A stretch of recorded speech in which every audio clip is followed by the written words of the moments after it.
Hi guys, how's everybody today? Hopefully everybody's good. So I'm going to now look for Neuromotor. Welcome everybody. So we are going to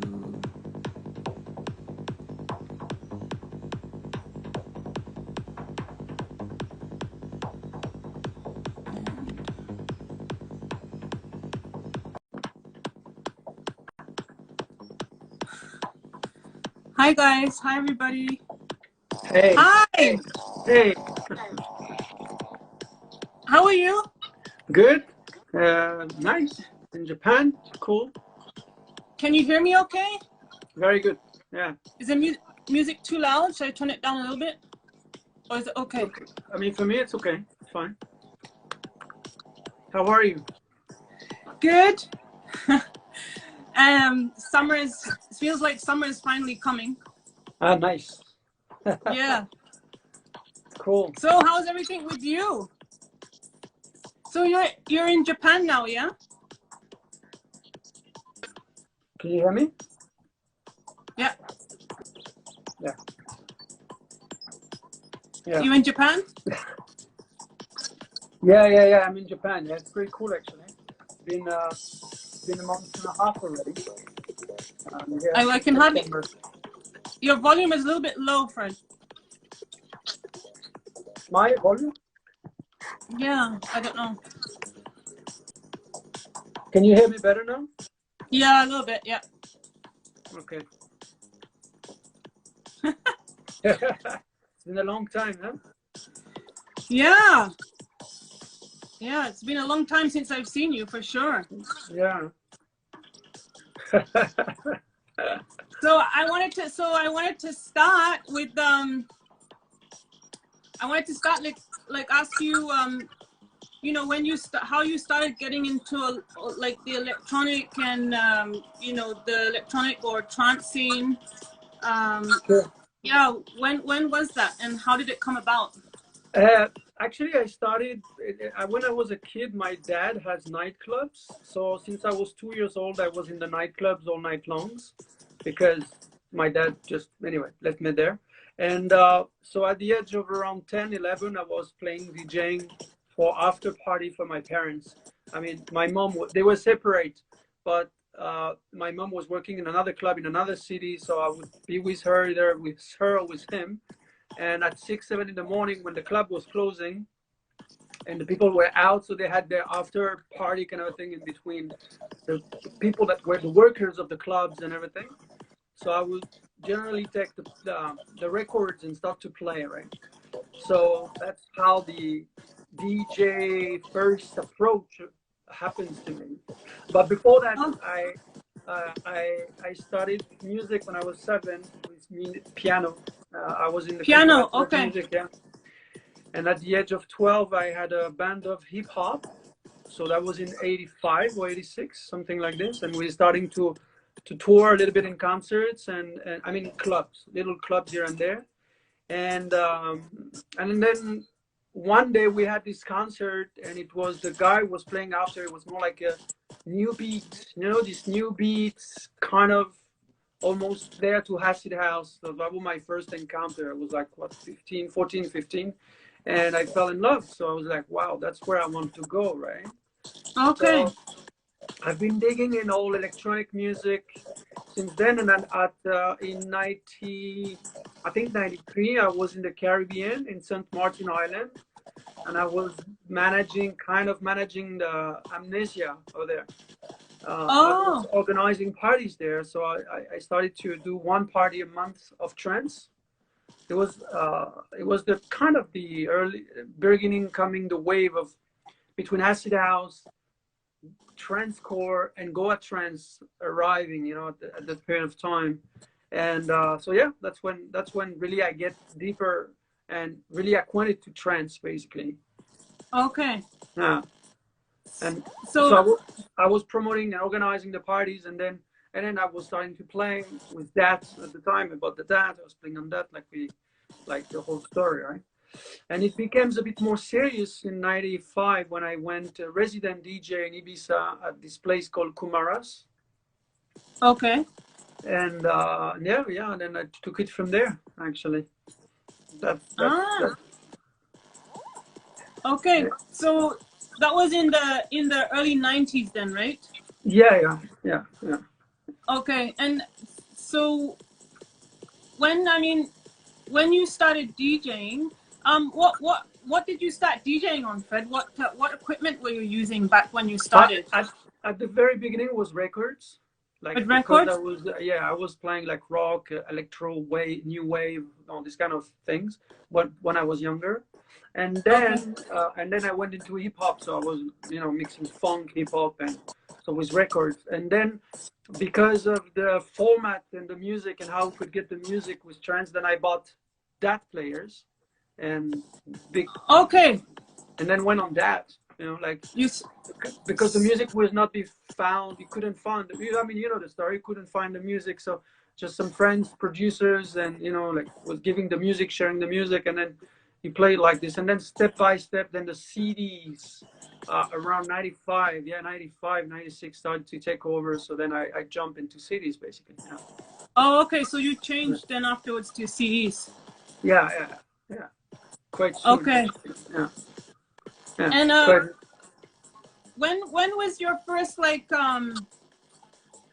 when was your first like trance party that you played at? Like, okay, so first of all, where were you actually based? So when I was in Ibiza, I was like 95, I think. Yeah, 95, the summer 95. Then I went back to France for 3 years. Just I decided to start and to have my own studio and to learn and and to create my own stuff.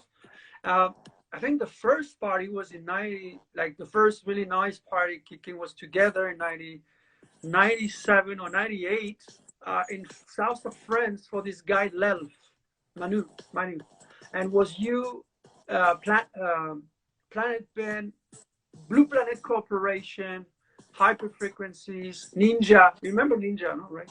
Yeah, The yeah, French group. yeah.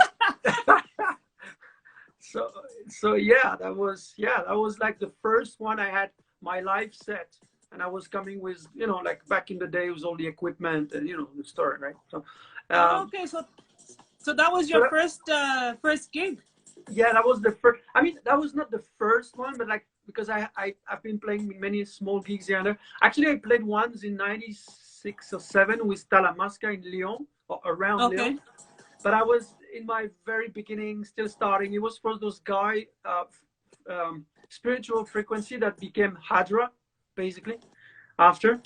Um, and because we were friends, and I was regularly speaking, like like playing for them. Yeah. But the first really good party, because this party was about 1,000, 2,000 people where you were playing, and it was in this nice kind of chalet, and then outdoor, very nice in the nature. So yeah, that was the first one that I had like this really big experience with the proper live set. I had like 5 or 6 synths together, the computer, my mixing board, and all the compressors and EQ. I mean, the whole setup to make it happen. So yeah. Okay, so so so am I so I so when you started like playing at parties, were you actually doing live first before DJing or yeah. Yeah. For Okay. trance, yeah. When I started trance, I stopped DJing for some times, and I was DJing a little bit because actually what I developed when I was in France for the 3 years, 3 4 years, I was playing a lot in big techno parties, and I was playing in the morning because I had a lot of friends organizing massive techno festivals or party. So they would book me in the morning, uh, like kind of the after things to have trance in the morning, right? So I Yeah, would yeah. then in that moment, then I would play that, and try to mix things up and like. But when I was playing in trance at that moment, I was mostly playing in live. In Uh, live. yeah, but then my first party where things really took seriously off was in 98, at the end of 98, crossover 98, 99, for Accidents record party in Greece, basically, in Athens. Okay. And it was with Gilgamesh, Tim Schultz, and 2 others. I don't remember. Oh, And nice. Tim Schultz. Yeah. yeah, big guys. And it was massive. Like it was my first 6, 7,000 people in a big club, and I was mixing, and and things went off like crazy. Actually, I was playing like a set of 5 hours. So it was like really interesting of being able to develop and create a whole story, you know, and build up, Sorry. not just a 1 hour, 2 hour thing. Yeah. And that's when Sam from Accidents ran to me and told me, I want to sign your album, I want to release you, blah blah blah. And that's when things really took off, like at that moment, basically. At that moment. Okay. Yeah. So okay, so I didn't know that. That's news to me. I didn't know that you started as live, Yeah. like before DJing. Yeah. That's cool. So you've been making music like way before then. Yeah, Yeah. I was exploring. I mean, like the making music started when I was a kid with this hip hop. We were three guys basically, and Okay. we were making the beats, and we were sampling, basically mostly sampling and sequencing a few things and cutting takes and building things together, then DJing and then dancing, rapping, writing the text. So it was a whole very nice project. Oh And wow. yeah, it was very interesting. And I mean, we didn't continue because I fell in love with electronic music, and those guys were not at all there. They didn't wanted that, so we broke They didn't up. want it. Okay. So broke up after 3 years, I think, or something. And Okay. then I just wanted to find myself into this electronic vibe, this music that was going on, and I just explored a lot of things. But really, back into a studio for the first time, I was in before going to Ibiza. It was like beginning of '95. I was sitting down with some people in the studio because I had no clue. Because between learning to play piano and making a track, it's like two other completely world different and apart. Yeah. And Yeah. obviously, Yeah. DJing and making music is also a different thing, right? Different. So, Yeah. so it was very interesting because I've learned how to understand and come along with the gears and the cable and the MIDI and the audio and all the stuff. I mean, all the equipment and how you understand all this. So, and then when I was in Ibiza, then I had access to two or three studios as well. I was just working, but just a little bit, not really making music, but more learning how to understand the process. Yeah. And Yeah. 96, that's when I bought my studio. I came back to France, established myself in Lyon, and I bought a lot of gears. I got actually completely lost. I had a bit of money ahead of me, and I said, you know what, let's go for it. The guy sold me tons of things which I didn't need, and I got I got really lost. There's lots of gears. I didn't know what to cable, how to cable. I didn't know how to do anything. It took me about 3 weeks to understand and to have one thing. I mean, everything connected. At some point, I Yeah. was about to just fucking sell back everything. I was like, no, I got what the fuck. Too much. Too Yeah. much. And then, you love it, so you want it. So by mid '97, I met this guy from Chopper Trance back in the days, and I was meeting also. I met this guy, Hyper Frequencies, Taj Mahal, all this crew from France from that region, and that's when we started to work together. Okay. So it was very interesting to get to know each other, and create this team. And that's when Neuromotor, that's when I created Neuromotor, like mid '97. First track went out '98, and yeah, so that was about around that time. Yeah. Wow, that's cool. So how old were you when you actually started making music then? Like Oh, trance music. trance music. Well, really '95. So '96. Let's say. How late I was in '96? I was born in 30. What am I saying? 24 years, 25 years. Okay. Yeah. Wow, Yeah. cool. And then so like Greece was your like pretty much like your first like big event was in Yeah. Greece. Yeah. Yeah. The first time was Greece. Yeah. The first time Oh, it happened. And that's where things went out, because then they released some tracks of mine on different compilation. And then uh, it's a very funny thing, actually. I was playing I was trying to play quite a lot in Europe. And I mean, not a lot, but like I had a gig every weekend or two every weekend. So it was quite nice. And I did a track because I was upset. Two things: a story with a girl, and then a story with tracks from dads being stolen. Like these stupid things back in the days. So I did a track, in 4 hours, super upset, like 5 hours or something. And I called this track "Fuck the Dat Mafia Trans Express," and and it was not supposed to be. It was not supposed to be a track that was going to be out or anything. I just like, fuck off all this, you know.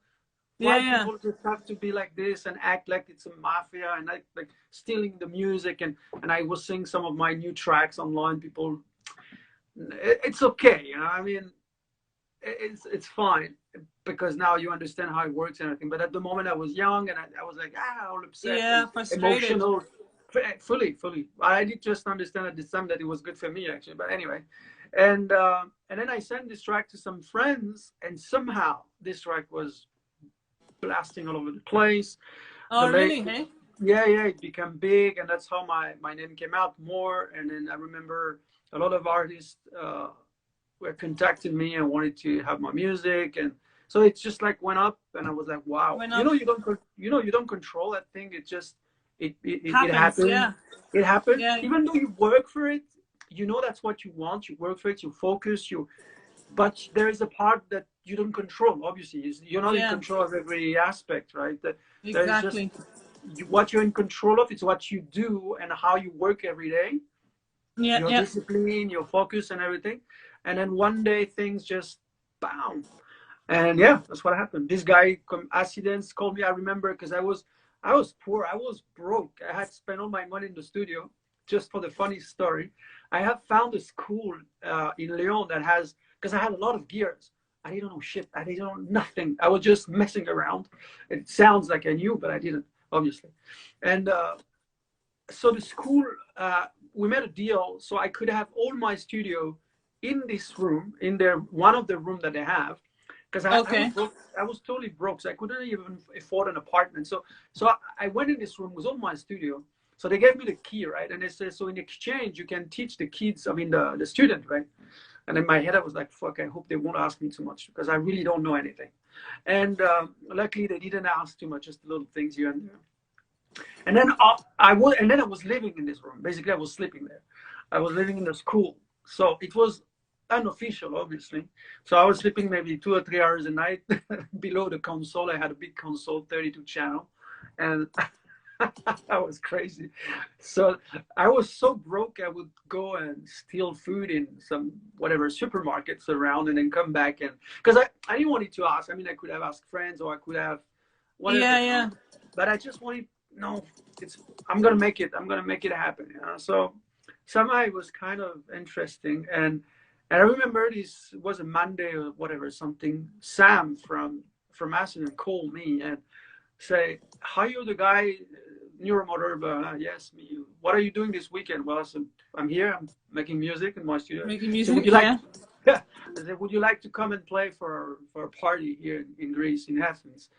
I'm like, "Yeah, man, for sure." I say, "I'm sorry, I just can't put you on the lineup because the lineup is done and everything, but we've listened to your music. We really would like to have you here." So that's it. So the guy flies me to Athens on the Friday. We spend the weekend, and it's a blast. It's the first time I could play a long set, like with a big crowd and people jumping around and going mad, and me, I was crying like at the end, like so happy. You know?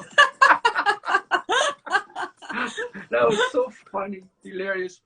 People at Did the end you they were like, did you do your usual like full on like up jumping up on the that's how it everything? started. That's where it Yeah. started. Because I was so excited. You know me, I'm so excited and I'm so emotional and I'm so impulsive that it was not something that I planned. It just happened, you know, like Happened. I'm starting Yeah. to play, I go into things, I'm closing my eyes, I'm fully high in trance, like losing everything. And all of a sudden, I'm so high that I can't hold it, you know, the energy is so high. I'm just jumping, dancing crazy, like bam, bam.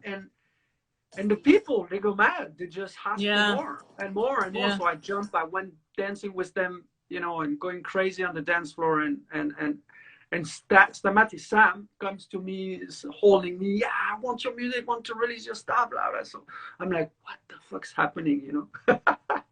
So Yeah. yeah, after the party, we go to the hotel. breakfast and all, and he signed me my first album, and I'm like, wow, it's just like, Wow. wow, you know, yeah. So your So first yeah, album was in what 90 when then? no, it was released in 2000 actually. 2000. Yeah, Okay. yeah. It's called Neuro Damage, and it was Okay. actually, it was massive. I mean, for the time and for the style of music, because I came with a style which was somehow different. I don't know. I don't know. It didn't look or sound like classic. I mean, everything that was coming out like Goa, Goa. You know, Yeah, yeah. my trance had more like not more, but it has a different thing. Like it was it has techno influences, and then acid, and then quite strong, and aggressive. I mean, yeah, it was. I had full of rage, so I had to express that. You know, I was Yeah. very emotional. So it was like you know, like like yeah. So album went out, and like big sales. I was really impressed, and so wow, very happy. So after 3 months when he went out, Sam calls me and says, "Are you ready?" I says, "I'm ready." No, I don't know why. Well, ready? Yes, for sure. Whatever. Tell me. And then all of a sudden, 1 year bookings like nonstop, and then from then on, took over, and yeah, it becomes such an amazing journey. It becomes something more that you don't really control. I mean, you don't control at all. Actually, you just Yeah. you just go for it, and it happens, right? You know what I mean? Wow, So yeah. that's cool that it happened for you like that. And then pretty much after that, it just like took off after that, huh? Yeah. It just didn't stop. Then I had a lot of tracks released on many compilations. Like between 98, no, 99 and 2001, I think I've been released like 60, 70 tracks all over different compilations, and with artists and everything. And then, yeah, and then it just went out. And then I was working. Also, I was just keep on working anywhere I would be. Like it was, I remember we were lots like that. I mean, I'm not just one case. I mean, I remember all the artists who were like just in this vibe of giving everything we had, and yeah, and then it became massive. Like so all of a sudden, it was Brazil and Mexico, and then United States and Russia, and then Australia, and Japan, and then bam, and then nonstop all over the world, and it's very interesting because you first it's very important to. I mean, for me, it was to keep my feet on the ground and not let it be like, yeah, I'm a superstar. Because at the end of the day, you're not. I mean, for me, I don't think we're superstar or anything. We just, we're giving our best to give the people the best time possible. We're sharing Possible, something. yeah. So, uh, so that was all right to just because there are some countries, as you know very well yourself, you go and you sign a lot of autographs. So that kind of makes you feel like, ooh, that's where you kind of what's going on, right? Because I've known trance and Goa trance as a consumer. I organized party as well in 92, 93, and 94, and either in the south of France or in the Caribbean.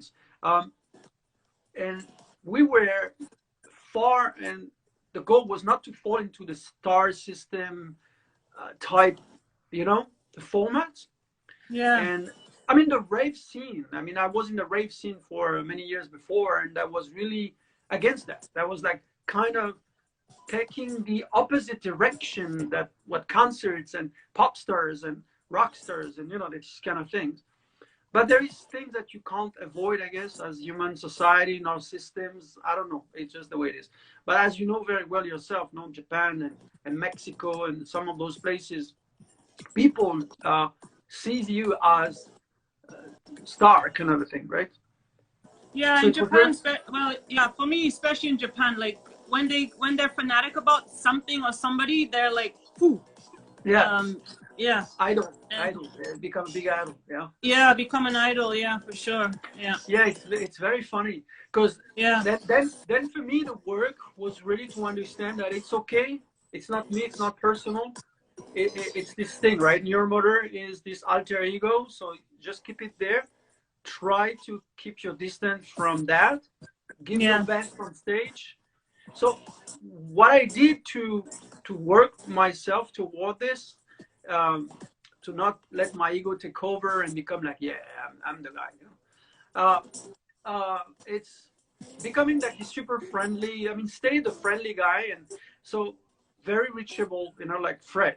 So when I was in Mexico, when we did this autograph station before the play, before the concert, the night before or something, it was always for me a moment to break boundaries or kind of wall in between and make sure we had this nice, cool relationship, people and I, the crowd and I, and just like always to keep in my mind to remember that, or to remind myself that I am here because of them all, actually, and I am here Yeah. playing and do what I do because of them, not because of me. Yeah. But we're both in the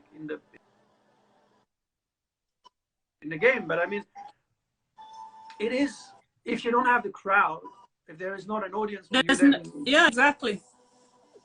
it's not gonna happen, right? It's not gonna So, happen. Yeah. so no, Yeah, exactly. that's what I So always. you That's cannot. what I always say. You know. Yeah. Yeah, true, true. Yeah. Well, I think that's what keeps us to remember, because it's very easy, right, to lose it and to think, yeah, it's me, I'm a superstar, and I'm all this. No, I think that can be very easy to just lose the plot and then think you are so big, because we are treated like rock stars. I mean, you're right, you arrive to the airports and they take your luggage and bring you to the hotel and the food and this and that and everything you want, basically. But at the end of the day, oh, it's just a game, all this. I mean, it's part of the journey. Yeah, you want to be treated well because you fly, you're away from your house and your country. You're gonna give your best. So it's cool to have a nice arrangement around all this. But for me to Yeah. remember always that the key are the audience, uh, for who you're gonna play for. Yeah, so that's nice. Hi, Steve. Yeah. Mr. Steve. Mr. Steve. Yeah. Yeah. Cool. Nice to see you both. Yeah. Last time you saw us, we were both rocking the dance floor, I guess. Yeah, we did. Nice, nice. That's cool. Yeah. What about you? How's it going? How are you? Huh? What about you? How is it going? How are you? Oh, it's going good. Just busy working. Good, good. The kids? Yeah. Good. Kids are good. Yeah. Molly's gonna graduate next month. Wow. Yeah. Big boy now. I mean, it's not a big. big. He's gonna be 18 in July, and then he's super stoked because he just got information that he can do help with the wildfire fighting in the summer, which he tried to apply for like a few months ago but didn't get through, and now he tried with a different private company and he's in, so he's like super stoked. Wow. So yeah, so he'll graduate and then he'll go and do wildfire fighting in the summer. Amazing. It's like next level. This kid is amazing. I mean, he's not a kid. 18. No, 18. Yeah, Big he was man. actually asking me today, like, who are you interviewing today? And I said, Neuromotor, you remember Fred? And he's like, yeah, for sure. He remembers all that time, going to the parties and dancing with you on the stage. And yeah, I remember I took him on my shoulders and we were dancing and all. Yeah, that was amazing. Yeah. It was beautiful. Yeah, he's a good boy. He's a good boy. Nice. I'm sure he was. He has this in his eyes. He's amazing. Yeah, and Shyla, she's good. She's gonna be 8, and yeah. Wow. She's yeah. Yeah. So I follow you. I mean, I'm looking at pictures of you guys. See, she's beautiful. She's full of life. She's also like nice. Yeah. Huh? She keeps me full on busy. Well, that's cool. Yeah. Keep you young. That's nice. Yeah, exactly. But yeah, apart from that, just busy, working and every day, and then trying to, sometimes get my head in the music, trying to do a mix and stuff today. Cool. Last night I did like a short mix, which I just put out just, because it's been so long. Nice. But yeah, and that's about it, really. Cool. Yeah. Nice. So then I want to ask you also, out of like, all the countries, I don't know where all you've been, but I'm sure you've been pretty much all over the world. Which parties, like, or which places is one of your like favorite places that that you've been to like party or like the crowd or like Yeah. the reaction? It's yeah, it's always interesting, this question, because at the end of the day, I I believe that's my belief. It's really only me. I don't think it's the truth. It's just my feeling, right, about it. It really depends on how you, as an artist, I think, interact with the people you're gonna play with or for, uh, because I never know exactly. I never, like, okay, I have amazing, for sure, like millions and tons of amazing souvenirs from everywhere. But India, Mexico, Brazil would be like the very top, like Top. top. But then last time, I mean, I was playing in Japan from '99 to 2005, I think. And I also had like insane experience, Yeah. because they go really crazy as well. So Yeah. uh, it's very sometimes complicated to just think, okay, this country is best, because I think it really, really depends on. Depends also, yeah, just I guess it depends on the party also, but like, Yeah, yeah, yeah. exactly. The party, but your mood as well. Because sometimes you Yeah. can play in front of like what 500, 1,000 people, like it's a small party, and still it's amazing. And sometimes you play for this huge party, like 15, 20,000 people, whatever. It's cool, but it might not have the same Yeah. essence or the same Same essence, rush yeah. you have, with the people. So it really depends. Yeah. It's not. I wouldn't say it's about size. It's really I mean, all this is debatable, obviously, but I think it's more about the energy we can install and we can have with the crowd. So you build up basically when you arrive, how it goes nice with the promoters and the people, and then you come to this party and you expect so much. The people are expecting so much, and all of a sudden, bam! It go crazy, right? So, but Yeah. yeah, I would say that definitely uh, Mexico, Brazil, India are places which I personally have a lot of connection with. Connection with, okay. Yeah, but then Portugal is. I've been playing a lot in Portugal and love Portugal as well. Um, some really amazing party a bit everywhere, basically. But yeah, okay. So that would be the three country where I feel I have this amazing connection with the crowd and the vibe of the Okay. place. Yeah, definitely. And then like, I mean, you've been like DJing up until, I guess, up until all this COVID started, right?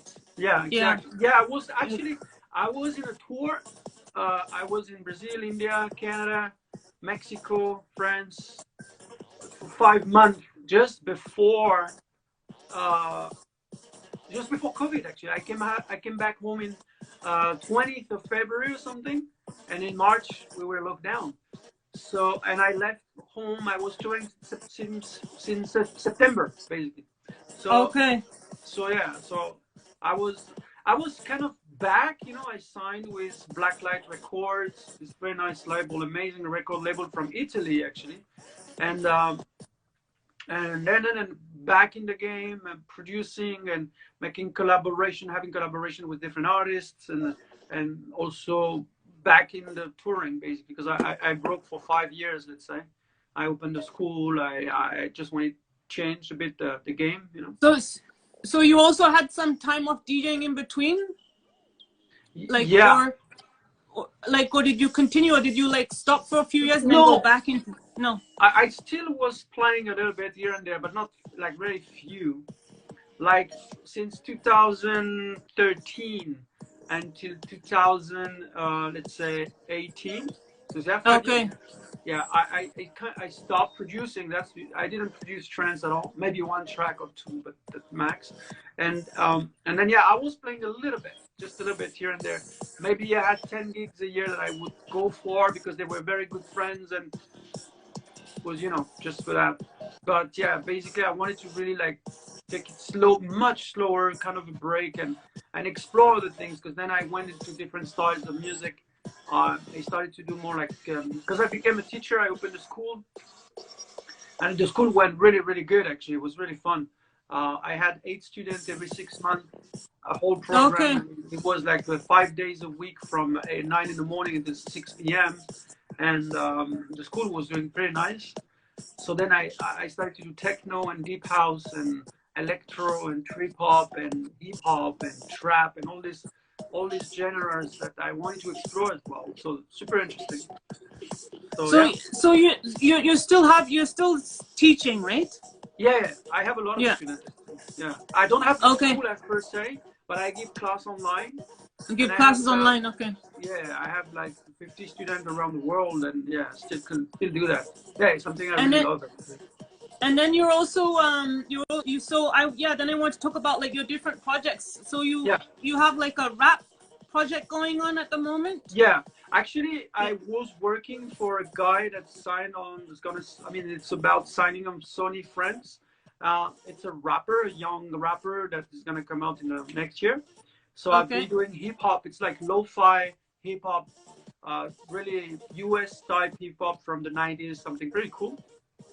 But then I Okay. have a new project that I started like 2 months ago now, and it's a trip hop project, and it's Trip more hop. like Okay. yeah, it's more like it has this massive attack type of vibe, you know, but Oh, more. nice. Yeah, I'll send you actually. You'll see it's really. And I have a singer. She is like next freaking level, amazing. She's French, though she sings in English. You can't hear she sings in English. She's amazing. Oh, Um, wow. Okay. yeah, she's amazing. And then so we have a project. I'll send you the music. You'll see. I think you might like it. It has this electro vibe, but it's also instrumental because I'm using some violins and pianos. I'm playing different instruments, but the package is very much electro trip hop, right? But Okay. yeah. So that's a big project that we're really pushing forward. But it's something we have also some other contacts, either Warner or Sony. So we'll see where we go. So yeah, it's something that should be quite big actually. Well, Okay. let's see. Let's see. Okay. And then so have you got like any plans, like, you know, like, I mean, once everybody comes back to normal and like parties start happening, are you like, have you got anything lined up for the future, or No, what's your no. plan? For now, I've been doing music. So we have some tracks, side trends coming up with Aja actually, and then some other guys. We've been working on some collaboration.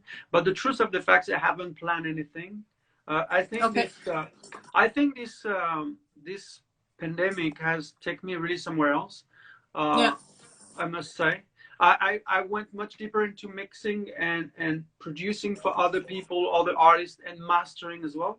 I developed the skills into mastering because I just wanted to try a bit, and I started to flirt around with mastering, and now I'm going much deeper and deeper into it. So, and I'm explaining because I follow a lot of massive sound engineering, like rock, pop industry, like big guys from the US. And there is this new wave, let's say, of professional working with super top notch, like killer headphones, actually, very good headphones. And with their computer, where we can do everything nowadays, like everything. Oh, Uh, wow. literally, you can release straight after within the box. So I'm exploring all that, those venues. Uh, it's not about playing anymore. I mean, for now, I don't know. It's really difficult for me to tell you. Yeah, once the pandemic is over, I want to come back. The truth of the fact is, my living now is based on different things, and it's going really nice. So I want to experiment different things, like more, as I said, more into composition of this trip up, like more musical aspect to it. I Okay. want to produce, mix, and mastering. I still want to make music, and I'll do most probably still some tracks, sections. But um, about playing right now, I'm not. I don't know. We'll see. Obviously, if Yeah. I have like Have a very good. have a break from it for a bit, maybe. Yeah. Yeah, exactly. I want to take a break from the touring, really the touring and parties, and just to focus fully on making music, proper Making music. music. Okay. Yeah, I just want to do that. I was even thinking, at some point, like having someone with me and then make the music, and he or she goes to play, and that's it. But Yeah. it's like really Okay. something. I feel cool not touring and being home and in this. My studio now is anywhere. Yeah, I think it's funny. I think it's like kind of a lot of my like friends, in Yeah, like the DJ scene or like whatever, like I think you reach like a certain age and then you're like, I don't really know. Like, in my case, it was more because I have the kids. I don't really like flying so much. It's really strange. Yeah. You know what I mean? Because I like feel like worried, like, okay, now I'm gonna go on the flight by myself, and if anything were to happen, you know what I mean? My kids. So that was one main reason why I stopped like traveling so much and you know and DJing. Like, it's just really strange. No, I think it's human. I mean, there is. Yeah.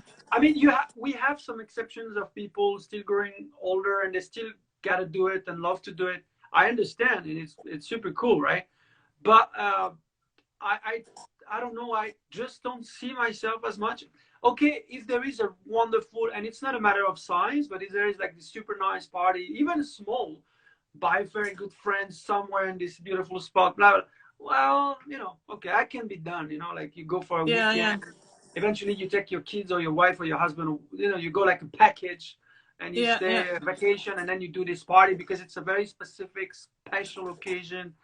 Like I've been asked to go for a birthday or for wedding, some friends, you know, I would be like the wedding gift to the bride or to the groom or whatever. And I would be like, yeah, okay, that's cool. That's fun. You know, that's kind of a funny way to see it now. But for now, you're just more concentrating on making music. Making music, elaborating. I'm even, to tell you the truth, as Neuromotor, my goal is to find, I mean, I'm working on it. I want to do something else. Would it still be called psytrance? I don't know, but I think it will still be psychedelic. But I'm trying to break my head on breaking the format that I'm working for that specific kind of music. I'm not talking about trip hop and anything. I want to be able to bring something else. It's a challenge for myself. It's not about anything else. Yeah, well, that's cool. Yeah, I'm trying. So I've been exploring. I've been trying different things. Yet I haven't found what will click and tell me, okay, that's. And when you in the trance scene, like have you like who like which other artists have you collaborated with in the past? Or actually, not so many. I've collaborated. No. Chromaton, remember Chromaton? Yes. Yeah. Lawrence. Tron. I mean, we met not so long ago. I mean, it's not like we collaborated directly in music, but we became very, very good friends. He was in my house for some time, and in some ways we helped each other. I've been working with Hyper Frequencies. Don't know if you know, the guy from France as well. Mostly newest guy. I did some remix with what's his name? I forgot. Oh my god, I'm bad. It's sold. I don't remember. I was going to tell you a name, and it just went out. It pops out. Yeah, no my memory worries. plays tricks. But not so many people. Basically, just now I did a track with Aja, just like last year. For the pandemic. Oh, nice. Yeah, it should be out in Blacklight soon, actually. Yeah, that's about it. Yeah. And what about okay, then I want to know, how many albums have you released? It was 5 albums in total. 5 albums, okay. Yeah, 5 albums in total, and then in a total of track and different compilations and EPs and long Ps and LPs, and I think it was about 300 tracks in total. So. Oh wow, cool. Yeah, a good amount. So quite a lot, eh? Yeah. I had a period of time from '98 to 2010 with lots of release, basically, and then dropped down massively, very significantly. But yeah, from '98 to 2010, lots and lots of release. Yeah, I was really, and then I opened my own label in 2001, I think. Okay. It was called Mechanic Sound Records, and so I could, because the goal was to be able to be depending only on myself for the release, and have better control over what was going on, you know. And so that was pretty nice. I had this I did 2 albums of mine there as well, and lots of compilation, and so a lot of release basically for sometimes. Okay, and then So yeah, so you're pretty much just gonna concentrate on on doing your music, but also it's like all different styles of music, which I think Yeah. is pretty cool. Um, you know, that you're able to do that. You know. Yeah, it's Um, important for me. I mean, I have a background of music which I love. I mean, uh, I really love a lot of kinds of music. I mean, it's really. I mean, I like classic music from. yeah, yeah, I love jazz and I love soul and I love rock and sometimes heavy punk, or I don't know, yeah. different things. So I felt okay. Now I would really like to have something that express more all those styles, within me, just not being to one genre. Maybe that's That why I'm doing these projects, so I project, really yeah. can express more things, right? More, like, for instance, right now we just released on a compilation with this girl I'm working with, this project, amazing. It's called New Man, and New so man. it's, yeah, New Man, and it's really interesting because we did a track with just trip hop, but now we're gonna remix this track. But this track's gonna be remixed as in with only guitar, percussion, and very much like bossa nova type of music. So nothing to do, you see. So I don't want to have any limit when it comes Yeah, to what I can write and where I can go. You see what I mean? yeah, yeah. So yeah, Okay. that's about it. Okay. Um, I wanted to ask, I mean, out of like, I mean, which out of all the festivals, like, can you give me one name of or two festivals that were some of your favorite Uh, to play at? obviously, Boom Festival was like amazing. I mean, when I played, I had like more than the best When time. was that? Uh, uh, Now, a good question. I played twice. I think it was 2000. I don't remember if it was 2008 and Okay. 2006, or Okay. 2004 and 2008, something like this. And then I had Ozora Festival, was also, wow, amazing. Uh, then I had also Earthcore in Oh. Australia. That was Okay. quite intense, beautiful festival as well. I mean, I had a great experience. Uh, Okay. I mean, there's so many festivals I had, but yeah, Yeah. obviously biggest would have been the more uh, with the intensity, and because of the amount of people and because the production of the festival itself, the quality. Yeah, Boom Festival in Ozora obviously were like massive, massive, massive. Okay. And then obviously you've been to Goa. Obviously, I know Yeah. that. Um, have you played in Goa? Yeah, I played. Yeah. Well, we played together, when I think that was actually my first time when I was with Oh, it you was. That's what I was gonna ask you. Was that your first time? to play in Goa. Yeah, it was the first time Yeah, not to go, but to play. Yeah, to play. Yeah, yeah, yeah, yeah. I think it was. And then after that, yeah, then after that, I played various times. But somehow I played a lot in India because I was playing every year in India, but Yeah, didn't really play in Goa. I was playing all around. Like, I really liked the fact that I was playing more all around India to have more like a local feel. Personally speaking, I yeah, just yeah, love it. yeah, I yeah, had I've been very fortunate because I was part of the artists that played in the last gigs, outdoor party, and we had amazing experience around Mumbai and around Bangalore, where I used to do some set like 15, 16, 17 hours set long, and yeah, beautiful energy, and yeah, before it yeah. got busted the whole thing and they went down and closed everything, like, Ah, funny. yeah, Um, yeah. and then I wanted to ask you also, uh, can you tell me, like, I don't know, like, if you have like any crazy or funny incident that you experienced while you were DJing or doing a live Oh, so one funny thing that happened once was actually in Pune. in Pune? In Pune, yeah. Was really funny because I was supposed to play and I was promoted as it was a techno gig. That was so fucking hilarious because I remember it was with Jahan. Jahan was organizing this and it was Okay. amazing. It was at the Submerge, I think. and the one, I think, one or something like this. I don't remember. Maybe the place. And Oh, yeah, I don't know. it was amazing. Then the whole thing was cool. But I told the guys, and Jehan said the guys for the flyer, do not write Neuromotor on it. If not, that's going to be complicated. And anyway, so they wrote the name that I have for the techno project, which is Fred Tala, and then they say Aka Neuromotor, right? So because they thought it would bring more people, right? So the place is packed. Like, imagine this, it's just great. And I'm starting playing minimal techno and techno, progressive techno. And people are okay. And after the second track, I could not even look at the people. I was so embarrassed. Ashamed. I didn't know what to. And people were like whistling and no, come on, Neuromotor. They were shouting. Oh my God! I couldn't look at the people, and I was trying to play, and then I looked at Jen. What the fuck do I do?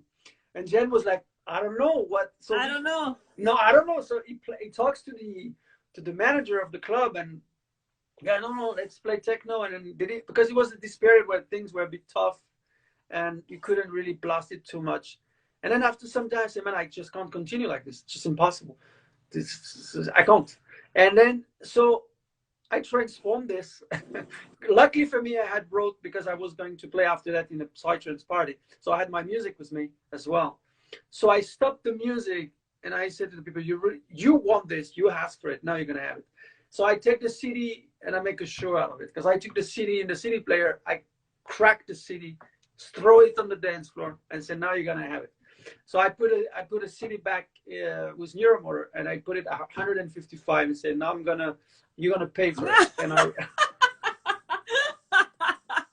typical Neuromotor.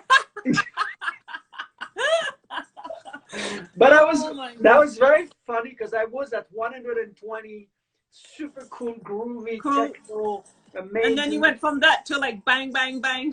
Oh my God. I was not really even playing to that space normally. But like I said, you know what? You want that? Okay. Yeah, okay, you'll get it. You can't complain. You're going to get it. And then from that moment on, it went like mad. People. Crazy. Yeah, they were just. Yeah. That's the thing.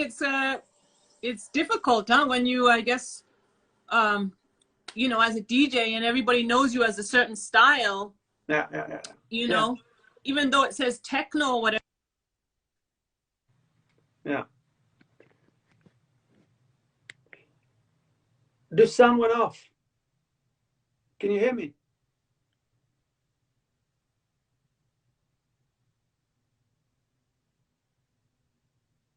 I can't hear you anymore.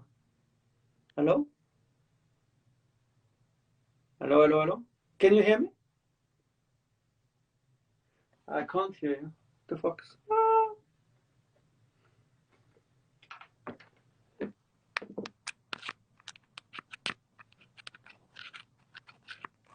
No, I can't hear you.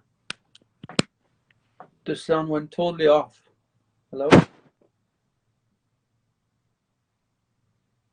That's funny. Why?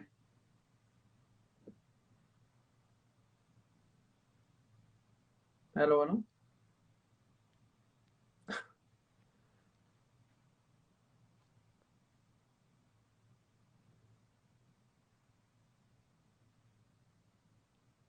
Sad.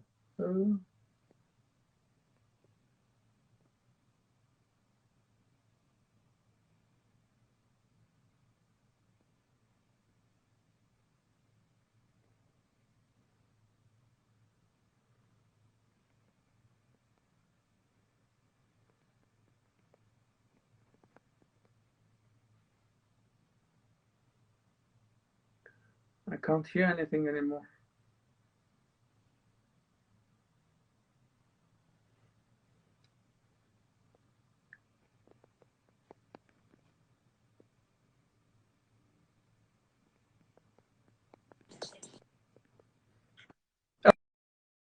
Oh, yes. Now it's back. Can you hear me now? Yeah. Oh, that's strange. I don't know what happened. I guess the flow, I don't know. The flow of information. Anyway. I'm back. That's life. That's life.